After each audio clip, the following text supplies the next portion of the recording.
এই মুহূৰ্তলৈ স্বাগতম ষ্টুডিঅ'ত মই পাপৰি আৰু প্ৰথমটো খবৰ বিৰোধীৰ মহাজোঁট বন্ধনত সামিল হ'ব বিপিএফ টুইটযোগে ঘোষণা বিপিএফ প্ৰধান হাগ্ৰামা মহিলাৰী বৰমাত অনুষ্ঠিত বিপিএফৰ কাৰ্যনিৰ্বাহকতে সিদ্ধান্ত গ্ৰহণ কৰা হৈছে বিজেপিৰ এই শীঘ্ৰে মিত্ৰতা ভংগৰ ঘোষণা হাগ্ৰামাৰ আজি মিত্ৰজোঁট বন্ধনৰ নেতৃত্বৰে বৈঠকত মিলিত হ'ব বিপিএফ বৈঠকত আসন বুজাবুজিক লৈও আলোচনাৰ সম্ভাৱনা আজি বিপিএফৰ 3 মন্ত্ৰী পদত্যাগৰো সম্ভাৱনা পদত্যাগ কৰিব পাৰে মন্ত্ৰী প্ৰমিলা ৰাণী ব্ৰহ্ম ৰিহন দৈমাৰী আৰু চন্দন ব্ৰহ্মই পুনৰ কৈছো যে বিৰোধীৰ মহাজোঁট বন্ধনত ইতিমধ্যে সামিল হ'ব বিপিএফ বুলি টুইট যোগে ঘোষণা কৰিছে বিপিএফ প্ৰধান হাগ্ৰামা মহিলাৰীয়ে যেহেতু এটা টুইট কৰিছে যেটো টুইটতে উল্লেখ কৰিছে যে ইতিমধ্যে সেই মিত্ৰতাৰ অন্ত পৰিছে গতিকে বিৰোধীৰ যি মহাজোঁট বন্ধন সেই মহাজোঁট বন্ধনত বিপিএফ সামিল হ'বলৈ গৈ আছে টুইট যোগে এই কথা স্পষ্টভাৱে উল্লেখ কৰিছে বিপিএফ প্ৰধান হাগ্ৰামা মহিলাৰীয়ে বৰমাত অনুষ্ঠিত বিপিএফৰ কাৰ্যনিৰ্বাহকত এই সিদ্ধান্ত গ্ৰহণ কৰাৰ পাছতে টুইট যোগে এই কথা ঘোষণা কৰে আৰু বিজেপিৰ শীঘ্ৰে মিত্ৰতা ভংগৰো ঘোষণা কৰিছে হাগ্ৰামাই মিত্ৰজোঁট বন্ধনৰ নেতৃত্বৰ সৈতে বিপিএফ মিলিত হ'ব বৈঠকত আসন বুজাবুজিক লৈও আলোচনাৰ সম্ভাৱনা আছে আৰু আজি বিপিএফৰ 3 মন্ত্ৰী পদত্যাগৰো সম্ভাৱনা আছে পদত্যাগ কৰিব পাৰে মন্ত্ৰী প্ৰমিলা ৰাণী ব্ৰহ্ম ৰিহন দৈমাৰী আৰু চন্দন ব্ৰহ্মই যেহেতু চৰ্চা চলিছিল এটা সময়তে যে হয়তোবা অসম জাতীয় পৰিষদ তথা ৰাইজৰ দলৰ সৈতে মিত্ৰতা কৰিব পাৰে বিপিএফে আৰু সেই দুৱাৰ মুকলি আছে বুলি প্ৰমিলা ৰাণী ব্ৰহ্মই পূৰ্বতে জনাইছিল কিন্তু দেখিবলৈ পোৱা গ'ল যে অংক কিছু খেলিমেলি হ'ল বা অন্য এক অংকলে তেওঁলোক ধাৱমান হ'ল সমীকৰণ দেখিবলৈ পোৱা গ'ল নতুন সমীকৰণ আৰু যেটো টুইট হাগ্ৰামা মহিলাৰে কৰিলে কালিৰ দিনটোত সেই টুইট যোগে এই কথা স্পষ্টভাৱে ঘোষণা কৰা হ'ল যে বিশেষকৈ আজি এখন বৈঠক হ'ব য'ত আসন বুজাবুজিক লৈও যেহেতু আলোচনা চলিব এক গুৰুত্বপূৰ্ণ বৈঠক অনুষ্ঠিত হ'ব গতিকে যেহেতু এই মুহূৰ্তত যেটো কথা প্ৰতিপন্ন হ'ল সেয়া হৈছে যে বিৰোধীৰ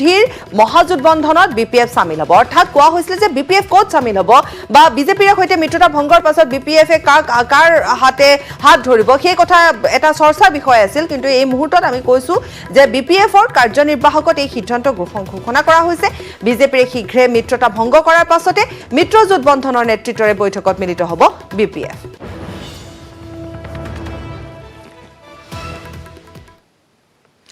বিৰোধীৰ মহাজোঁটৰ সৈতে থাকিব ৰাষ্ট্ৰীয় জনতা দল তেজস্বী যাদৱৰে হোৱা বৈঠকৰ পিছতে ঘোষণা এআইডিএফৰ মুৰব্বী বদৰুদ্দিন আজমলৰ যি সমষ্টিতে বিচাৰে সেই সমষ্টিতে তেজস্বী যাদৱে প্ৰচাৰ কৰিব পাৰিব বুলিও মন্তব্য কৰিলে বদৰুদ্দিন আজমলে অৱশ্যে অসম বিধানসভা নিৰ্বাচনত প্ৰতিদ্বন্দ্বিতা কৰিবনে নাই সেই সন্দৰ্ভত স্পষ্ট কৰা নাই ৰাষ্ট্ৰীয় জনতা দলে নিৰ্বাচনত প্ৰতিদ্বন্দ্বিতা আগবঢ়োৱা সন্দৰ্ভত নিশা আলোচনাত মিলিত হ'ব আৰজেডিৰ দলীয় নেতৃত্ব উল্লেখযোগ্য যে দুদিনীয়া কাৰ্যসূচীৰে গুৱাহাটীত বাহৰ পতা ৰাষ্ট্ৰীয় জনতা দলৰ সভাপতি তেজস্বী যাদৱৰ সৈতে আলোচনাত মিলিত হয় কংগ্ৰেছ এআইডিএফ তথা আঞ্চলিক গণমৰ্চাৰ নেতৃত্ব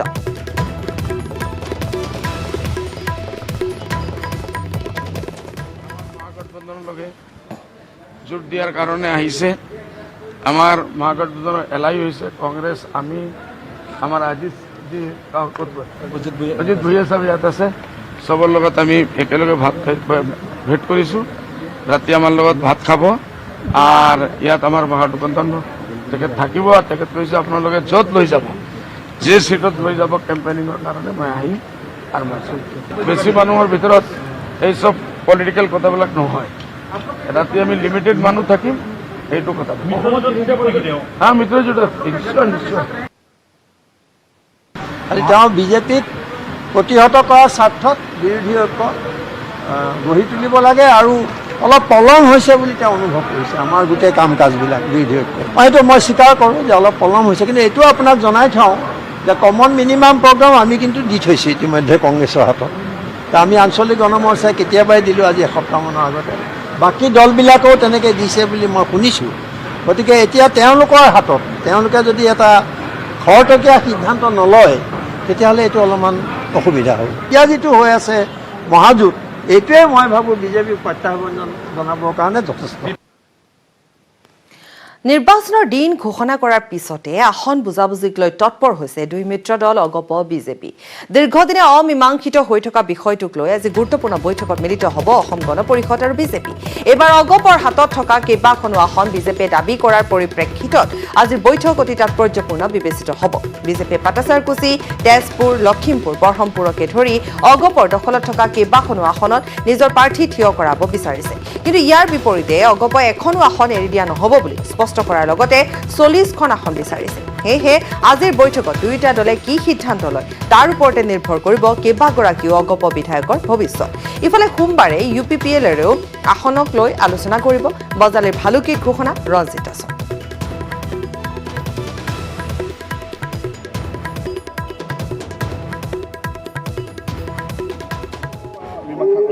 আমি দুই এদিনৰ ভিতৰতে আজিকালিৰ ভিতৰতে অসম গণ পৰিষদৰ লগত আমি তেওঁলোকৰ লগত বহি পেলাই তেওঁলোকৰ মনৰ কথা জানিম আৰু আমাৰ মনৰ কথা আমি জনাম। কোন দলৰ লগত কিবা বুজা পৰা হ'ব? অসম গণ পৰিষদৰ লগত আজি হোৱাৰ পিছত কাইলৈ হয়তো UPPL দলৰ লগত আমি আলোচনা কৰাৰ সম্ভাৱনা আছে। জনাই গৈছোঁ যে বিশেষভাৱে এই বিষয়টো এটা আন এক চৰ্চিত বিষয় হৈ আছিলে যে অগপ আৰু বিজেপিৰ মিত্ৰতা, অগপ আৰু বিজেপিৰ মিত্ৰতাই কি ৰূপ ল'বগৈ আগন্তুক নিৰ্বাচনত, কাৰণ বিশেষকৈ আসনক লৈ এটা খেলিমেলিৰ সৃষ্টি চলি আছে বুলি এক প্ৰকাৰ ক'ব পাৰি। তেওঁলোকে যিমানে কথা লুকুৱাবলৈ চেষ্টা নকৰক কিয়, যিমানে সংবাদ মাধ্যমৰ আগত দুখ নিদিয়ক কিয়, কিন্তু দেখিবলৈ পোৱা গৈছে, কালিও আমি জনাইছিলোঁ, পুৱাৰ ভাগতো আমি সেই চৰ্চা আমি কৰিছিলোঁ, আলোচনা কৰিছিলোঁ। গতিকে সেয়া আমাৰ অনুষ্ঠানত আলোচনা মৰ্মে দেখিবলৈ পোৱা গৈছিলে যে পাছলৈ সেই কথাই প্ৰতিপন্ন হৈছিল যে আসনক লৈ যে কিছু খেলিমেলি, কিছু বুজাবুজিৰ ক্ষেত্ৰত ক'ৰবাত নহয় ক'ৰবাত কিছু সুৰুঙা ৰৈ গৈছে সেয়া দেখিবলৈ পোৱা গৈছিল। গতিকে বেমেজালি কিছু আছে আৰু সেইসমূহ আঁতৰাবৰ বাবে আজি এক গুৰুত্বপূৰ্ণ বৈঠকত মিলিত হ'ব বুলি ইতিমধ্যে জনাইছে। গতিকে অগপৰ দাবী বা সমস্যাৰ বুজ ল'বলৈ মিত্ৰদল বিজেপিয়ে আজিৰ দিনটোত এক গুৰুত্বপূৰ্ণ বৈঠকত মিলিত হ'ব। তাৰোপৰি UPPLৰ লগতো এটা আলোচনা আছে। গতিকে তেওঁলোকৰ লগতো আসনক লৈ যি বুজাবুজি বা আলোচনা সেয়া আজিৰ দিনটোত কৰিব, এক গুৰুত্বপূৰ্ণ বৈঠক অনুষ্ঠিত হ'ব বুলি ইতিমধ্যে জানিব পৰা গৈছে। কাৰণ যেহেতু দেখিবলৈ পোৱা গৈছে যে অনাগত নিৰ্বাচন বা আগন্তুক যি নিৰ্বাচন, বিধানসভা নিৰ্বাচন, সেই নিৰ্বাচনত প্ৰতিটো ৰাজনৈতিক দলে এটা মিত্ৰতাৰ কথা বা এলায়েন্সৰ কথা আহি পৰিছে। কাৰণ আমি যদি চাওঁ তেতিয়াহ'লে অসম জাতীয় পৰিষদ ৰাজনৈতিক দল এটা মিত্ৰজোঁট, আনহাতে মহাজোঁট বন্ধনৰ কথা নকলোৱেই বা, আৰু ইফালে দেখিবলৈ পোৱা যায় যে অগপ, বিজেপি, UPPL, কাৰণ BPFে ইতিমধ্যে মহাজোঁট বন্ধনত চামিল হোৱাৰ কথা স্পষ্টভাৱে জনাইছে। গতিকে যি ৰাজনৈতিক সমীকৰণ সেয়া দেখিবলৈ পোৱা গৈছে, ৰাইজৰ মাজতো নিশ্চিতভাৱে বহু প্ৰশ্ন সোমাই আছে যে আচলতে হ'বলৈ কি গৈ আছে। গতিকে তেনে ক্ষেত্ৰত আসনক লৈ যে বহুখিনি কথা আহি পৰিব সেয়া নিশ্চিত, আৰু সেইবাবে আজি এক গুৰুত্বপূৰ্ণ বৈঠক অনুষ্ঠিত কৰি হয়তো সেই পথ মসৃণ কৰিবলৈ চেষ্টা কৰিব বিজেপিয়ে। গতিকে আজিৰ দিনটোত এক গুৰুত্বপূৰ্ণ বৈঠক অনুষ্ঠিত হ'ব অগপ বিজেপিৰ আসনক লৈ যি বুজাবুজি, বিশেষকৈ বৰহমপুৰক লৈও যথেষ্টখিনি চৰ্চা চলি আছে বুলি ইতিমধ্যে জানিব পৰা গৈছে। গতিকে কিছু ক্ষোভ আছে, বিজেপি কৰ্মীৰ মাজতো কিছু ক্ষোভ আছে, আনহাতে অসম গণ পৰিষদেও নিজৰ যি তেওঁলোকৰ কিছু ক্ষোভ আছে বা তেওঁলোকৰ কিছু দাবী আছে, ক্ষোভ নহয়, তেওঁলোকৰ কিছু দাবী আছে। গতিকে তেনে পৰিপ্ৰেক্ষিতত নিশ্চিতভাৱে অতি লক্ষণীয় হ'ব। আৰু পুনৰ কৈছোঁ যে আগন্তুক বিধানসভা নিৰ্বাচন যথেষ্ট আকৰ্ষণীয় হ'ব। আকৰ্ষণীয় হ'ব এইবাবে কাৰণ এলায়েন্সক লৈ নিশ্চিতভাৱে ৰাইজৰ মাজত কিছু প্ৰতিক্ৰিয়া, কিছু প্ৰশ্ন উত্থাপন হ'ব। গতিকে অতি আকৰ্ষণীয় হ'ব আগন্তুক নিৰ্বাচন। আমাৰ সৈতে জ্যেষ্ঠ সাংবাদিক বিপুল বৰ্মন থাকিব। আমি বিপুল বৰ্মনৰ পৰা আৰু বহু কিছু কথা বহু কিছু খবৰ আমি লাভ কৰিম। আমি সংযুক্ত হ'বলৈ চেষ্টা কৰিছোঁ বিপুলৰ সৈতে। কিন্তু এই মুহূৰ্তত আমি পুনৰ কৈছোঁ আজি এক গুৰুত্বপূৰ্ণ বৈঠক, আৰু এই বৈঠক অনুষ্ঠিত হ'ব আসনক লৈ, বিশেষকৈ বিজেপি অগপৰ মিত্ৰজোঁটৰ যি আসনক লৈ কিছু তেওঁলোকৰ মাজত ভুল বুজাবুজি বা যি তেওঁলোকৰ দাবী থাকিব পাৰে। গতিকে সেইসমূহ নাইকিয়া কৰিবৰ বাবে বা একেলগে যুঁজ দিবৰ বাবে আগন্তুক নিৰ্বাচনত আজি এই গুৰুত্বপূৰ্ণ বৈঠক অনুষ্ঠিত হ'ব। জ্যেষ্ঠ সাংবাদিক বিপুল বৰ্মন আমাৰ সৈতে আছে। বিপুল, প্ৰথম কথা হৈছে যে যিহেতু কালিৰ দিনটোত আমি এটা বিষয় বাছি লৈছিলোঁ বিপুল, পুৱা 10 বজাত, আৰু সেই বিষয়টোৱে পাছলৈ দেখিবলৈ পোৱা গৈছিলে যে এটা অনুষ্ঠানৰ শেষৰ ফাললৈ এই কথা প্ৰতিপন্ন হৈছিল, যিটো প্ৰশ্ন প্ৰথম আপুনি উত্থাপন কৰিছিল যে বিজেপি আৰু অগপৰ মাজত আসনক লৈ নিশ্চিতভাৱে কিছু পৰিমাণে হ'লেও বুজাবুজিৰ ক্ষেত্ৰত কিছু অভাৱ আছে। গতিকে সেয়া প্ৰতিপন্ন হৈছিল, আৰু সন্ধিয়াৰ ভাগলৈ যি খবৰ আমি সম্প্ৰচাৰ কৰিলোঁ বিপুল, সেয়া আছিল যে আজি এখন গুৰুত্বপূৰ্ণ বৈঠক অনুষ্ঠিত হ'ব। এক প্ৰকাৰ ইম্পেক্ট বুলিয়ে ক'ব পাৰি।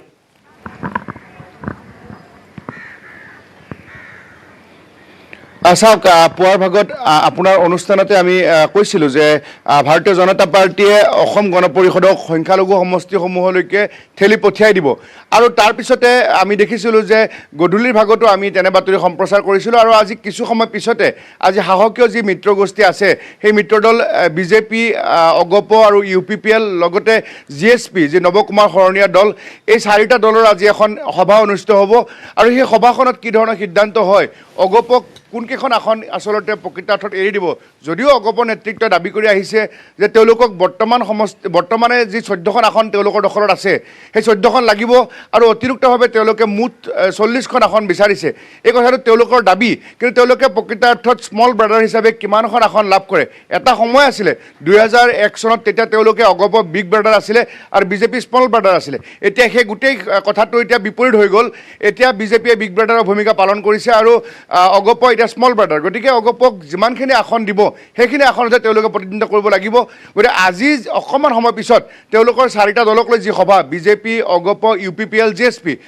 গণসুৰক্ষা পাৰ্টি গতিকে এই 4টা দলৰ সভাখনতে তেওঁলোকৰ চিট শ্বেয়াৰিং কি ধৰণৰ আসন বুজাবুজি হয় কোনখিনি আসন এৰি দিয়ে সেই কথাখিনি স্পষ্ট হ'ব আৰু তেতিয়াই আমি আমাৰ নিউজ 18 অসম নৰ্থ ইষ্টৰ দৰ্শকক আমি এক্সক্লুচিভলি সেই খবৰ আমি জনাম সমান্তৰালভাৱে যিহেতু বৰ্তমান সময়ত নিৰ্বাচনৰ 3টা পৰ্যায়ত ঘোষণা কৰিছে 27 মাৰ্চ আৰু 1 এপ্ৰিল আৰু 6 এপ্ৰিল গতিকে এতিয়া অসমত ৰাজনীতিৰ উষ্ণ বতাহ বলিছে আৰু তেনে ক্ষেত্ৰতে আমি যোৱাকালি কেইবাটা বাতৰি ব্ৰেক কৰিছিলোঁ আন এটা বাতৰি ব্ৰেক কৰিছিলোঁ যে সিৰাজউদ্দিন আজমলক যমুনামুখ আসনখনত এইবাৰ বদৰুদ্দিন আজমলৰ পুত্ৰৰ স্থানত ভাতৃক এইবাৰ সিৰাজউদ্দিন আজমলে খেলিব সেই এটা বাতৰি ব্ৰেক কৰিছিলোঁ আৰু এটা বাতৰি আমি ব্ৰেক কৰিছিলোঁ যে হাগ্ৰামা মহিলাৰ নেতৃত্বাধীন BPF দলে এইবাৰ যি আগন্তুক বিধানসভা নিৰ্বাচনত তেখেতসকলে শাসকীয় বিজেপিৰ পক্ষত নাথাকি এইবাৰ বিৰোধী কংগ্ৰেছৰ মহাজোঁট যেনে কংগ্ৰেছ AIUDFৰ লগত CPI CPIM আৰু লগতে CPIML আৰু আঞ্চলিকতাবাদী গণমৰ্চা তাৰ লগত তেওঁলোকে 7 নম্বৰ দল হিচাপে তেওঁলোকে অংশগ্ৰহণ কৰি তেওঁলোকে এবাৰ বিৰোধী মহাজোঁটত অংশগ্ৰহণ কৰিব এনে বাতৰি আমি দুপৰীয়া ভাগত ব্ৰেক কৰিছিলোঁ আৰু সন্ধিয়াৰ ভাগত হাগ্ৰামা মহিলাই নিজে টুইট কৰিছিলে আৰু টুইট কৰি তেওঁ জনাইছিলে যে তেওঁলোকে এবাৰ বিৰোধী মহাজোঁটত অংশগ্ৰহণ কৰিব আৰু আজি 3জনকৈ মন্ত্ৰীয়ে তেওঁলোকে পদত্যাগ কৰিব গতিকে আমাৰ নিউজ 18 অসম নৰ্থ ইষ্টৰ সেই বাতৰি সত্য প্ৰমাণিত হ'ল আৰু আমি যি ধৰণে দিনৰ ভাগত প্ৰচাৰ কৰিছিলোঁ সন্ধিয়াৰ ভাগত হাগ্ৰামাই নিজে সেই কথা ছ'চিয়েল মিডিয়াত তেখেতে টুইট কৰিলে ফেচবুকত আপডেট দিলে আপডেট জনালে যে আমি শাসক পক্ষত নাই বিৰোধী পক্ষত আছোঁ এতিয়া পাপৰি কথা হৈছে যে তেওঁলোকৰ দখলত থকা যি 14খন আসন আমি যদি মাজবাটৰ পৰা কওঁ মাজবাটত চৰণ বড়ো তেওঁলোকৰ বিধায়ক হৈ আছে তাৰ ওচৰতে সমষ্টি আছে যি ধৰণে ওদালগুৰিত ৰিহন দৈমাৰী তাৰ পৰা কলাইগাঁও সমষ্টিত মহেশ্বৰ বড়ো তাৰ ওচৰত তামোলপুৰত সিদিনালৈকে আছিলে ইমানুৱেল মুছাহাৰী তাৰ পৰা বৰমা সমষ্টিত তেওঁলোকৰ মনেশ্বৰ ব্ৰহ্ম আছে আৰু চাপাগুৰি সমষ্টিত থানেশ্বৰ বসুমতাৰী আৰু তেওঁলোকৰ আছে চন্দন ব্ৰহ্ম তেওঁলোকৰ আছে কমল সিং নাৰ্জাৰী প্ৰমীলা ৰাণী ব্ৰহ্ম আছে ৰবিৰাম নাৰ্জাৰী আছে আৰু তেওঁলোকৰ মাজেন্দ্ৰ নাৰ্জাৰী আছে গোসাইগাঁৱত গতিকে এই যিখন তেওঁলোকৰ 12জন আসন আছিলে তাৰ ইতিমধ্যে ইমানুৱেল মুছাহাৰী গুচি গ'ল 11খন আছে গতিকে তেওঁলোকৰ যথেষ্ট গণভিত্তি আছে এতিয়া বিৰোধী শিবিৰত তেওঁলোকে যি ধৰণে যোগ দিব তাৰ পৰা তেওঁলোকে কি ধৰণে লাভান্বিত হয় তেওঁলোকৰ ৰণকৌশল কেনেধৰণৰ হ'ব চিট শ্বেয়াৰিং কেনেধৰণৰ হ'ব সেয়েহে লক্ষণীয় হ'ব নিশ্চয় বিপুল বৰ্মন ধন্যবাদ জনাইছোঁ আপোনাক আৰু দেখিবলৈ পোৱা গৈছে যে ইতিমধ্যে বিপুল বৰ্মনে যিকেইটা বিষয়ৰ ওপৰত ইতিমধ্যে জনালে আৰু গতিকে দেখিবলৈ পোৱা গৈছে আগন্তুক নিৰ্বাচনত এইবাবে এই কিছু কাৰণৰ কাৰণে যথেষ্ট আকৰ্ষণীয় হৈ পৰিব গতিকে প্ৰতি মুহূৰ্ততে হয়তো কিছু পথ পৰিৱৰ্তন হ'ব বুলি এক প্ৰকাৰ ক'ব পাৰি গতিকে নিশ্চিতভাৱে লক্ষণীয় হ'ব আগন্তুক দিনকেইটা আমি ইতিমধ্যে জনাইছোঁৱে আৰু পুনৰ কৈছোঁ আজি এক গুৰুত্বপূৰ্ণ বৈঠক অনুষ্ঠিত হ'ব আৰু ইয়াৰ পাছতে কিছু কথা স্পষ্ট হৈ পৰিব আৰু তাৰ পৰৱৰ্তী সময়তে আমি নিউজ 18 দৰ্শকসকলক এই কথা জনাব পাৰিম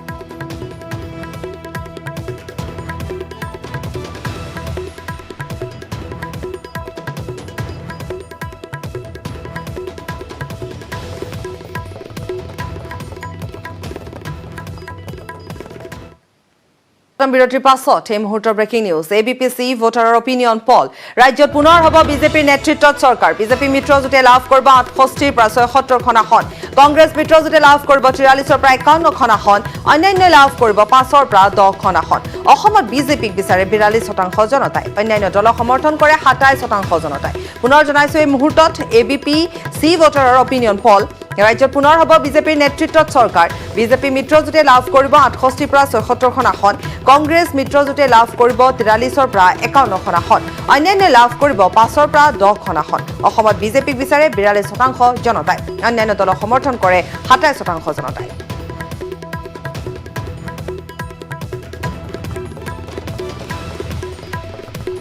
আৰু ইফালে বংগৰ নিৰ্বাচনক লৈও ABPC ভোটাৰৰ অপিনিয়ন পল পশ্চিমবংগ TMC আৰু বিজেপিৰ মাজত হ'ব তুমুল প্ৰতিদ্বন্দ্বিতা পশ্চিমবংগত পুনৰ মমতাৰ চৰকাৰৰ ইংগিত দিয়া হৈছে বা বহন কৰিছে TMCয়ে পাব 148ৰ পৰা 164খন আসন বিজেপিয়ে লাভ কৰিব 92ৰ পৰা 108খন আসন 31ৰ পৰা 39খন আসন পাব কংগ্ৰেছ আৰু বাও দলে ইয়া বংগৰ খবৰ বংগৰ নিৰ্বাচনক লৈ ABPC ভোটাৰৰ অপিনিয়ন পল পশ্চিমবংগ TMC আৰু বিজেপিৰ মাজত হ'ব তুমুল প্ৰতিদ্বন্দ্বিতা আৰু পশ্চিমবংগত পুনৰ মমতাৰ চৰকাৰৰ ইংগিত বহন কৰিছে তৃণমূল কংগ্ৰেছে পাব 148ৰ পৰা 164খন আসন বিজেপিয়ে লাভ কৰিব 92ৰ পৰা 108খন আসন 31ৰ পৰা 39খন আসন পাব কংগ্ৰেছ আৰু বাওঁদলে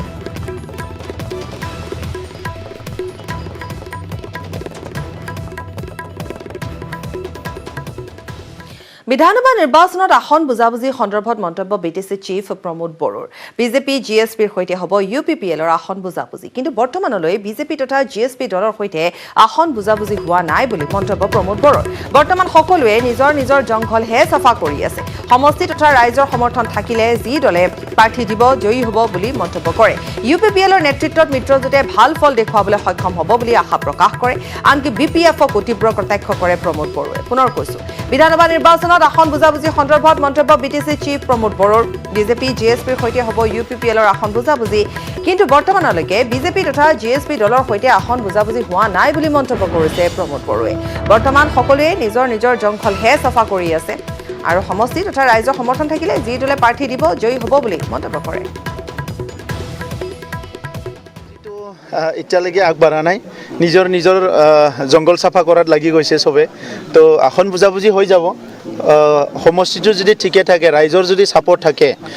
যি হ'লেও নিৰ্বাচন জিকি যাব গতিকে আসন বুজাবুজিটো এতিয়ালৈকে আমাৰ কাৰণে হেডেকৰ মেটাৰ নহয় আৰু এইবাৰ যিটো আছে যোৱাবাৰ নিৰ্বাচনত কাউন্সিল নিৰ্বাচনত ৰাইজে যিটো মানে কৰিব নোৱাৰিলে এতিয়া সবে মানে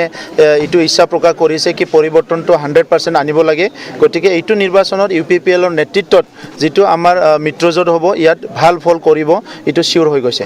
হাগ্ৰামা মহিলাৰে পুনৰ কৈছে যে প্ৰাক্তন এনডিএফবিখিনিক প্ৰলোভন দি ইউপিপিএল দলত যোগদান কৰা হৈছে বুলি এতিয়ালৈকেতো কোনো যোগদান কৰা নাই প্ৰলোভন দিয়াৰ কথাও নাই প্ৰলোভন দিবলৈ আমাৰ আছে কি প্ৰলোভন দিবৰ কাৰণে হাগ্ৰামা মহিলাৰহে আছে আমাৰতো নাই একো প্ৰলোভন দিবৰ কাৰণে